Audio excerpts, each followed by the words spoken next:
म त्यहाँ नगइकन बस्नै सक्दिन। म उनीसँग नबोलिकन बस्नै सक्दिन। म उनलाई फोन नगरी बस्नै सक्दिन। म किताब नपढी बस्नै सक्दिन। म गाना नगाई बस्नै सक्दिन। के तपाईलाई यस्तो वाक्यहरूलाई अंग्रेजीमा कसरी भन्ने भनेर थाहा छ त? यदि तपाईलाई थाहा छ भने त ठिकै छ। तर यदि तपाईलाई यस्तो वाक्यहरूलाई अंग्रेजीमा कसरी भन्ने भनेर थाहा छैन भने यो भिडियोलाई अन्तिमसम्म हेरिदिनुहोला। भिडियोको अन्तिमसम्ममा तपाईले आफै यस्तो वाक्यहरूलाई अंग्रेजीमा कसरी भन्ने भनेर सिकिसक्नुहुनेछ। यस्तो खालको सेन्टेन्सलाई तपाईले फर्म गर्नको लागि एउटा एडभान्स इंग्लिश स्ट्रक्चरको प्रयोग गर्नुपर्ने हुन्छ।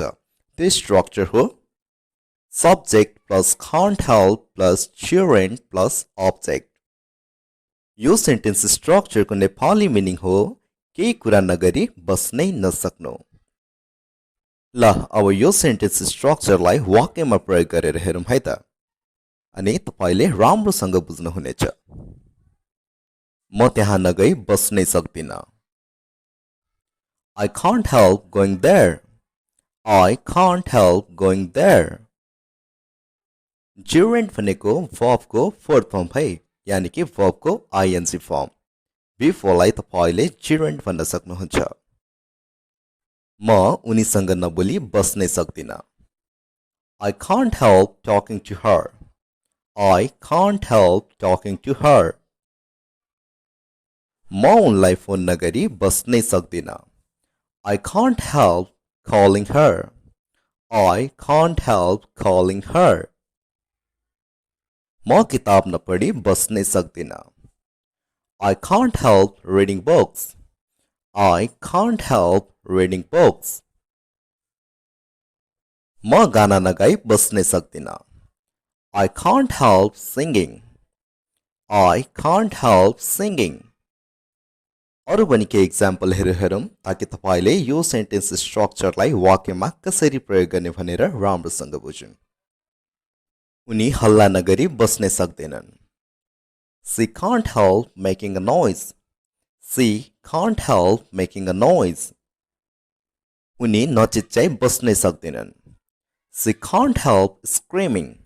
She can't help screaming। उनी त्यहाँ नगई बस्नै सक्दैनन्। She can't help going there। She can't help going there। उनी मलाई फोन नगरी बस्नै सक्दिनन्। She can't help calling me। She can't help calling me। उनी किताब नपढी बस्नै सक्दैनन्। She can't help reading books। She can't help reading books। अब त तपाईले यो सेन्टेन्स स्ट्रक्चरको नेपाली मिनिङ र यसलाई वाक्यमा कसरी प्रयोग गर्ने भनेर राम्रोसँग बुझ्नुभयो होला।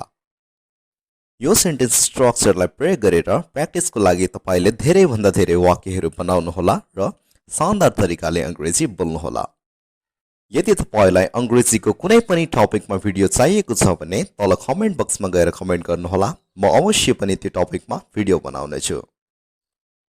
यदि तपाई अहिले पनि च्यानलमा नयाँ हुनुहुन्छ र बेसिक टु एडभान्स अंग्रेजी सिक्न चाहनुहुन्छ भने च्यानललाई अहिले नै सब्स्क्राइब गरी छेउमा रहेको बेल आइकनलाई दबाउन पनि नभुल्नुहोला ताकि तपाईबाट कुनै पनि इंग्लिश लर्निङ भिडियोजहरु मिस नहोस्। So guys, that's for today's video. I will meet you with an interesting English lesson too soon. Till then, take care and have fun. Thank you so much guys for watching this video.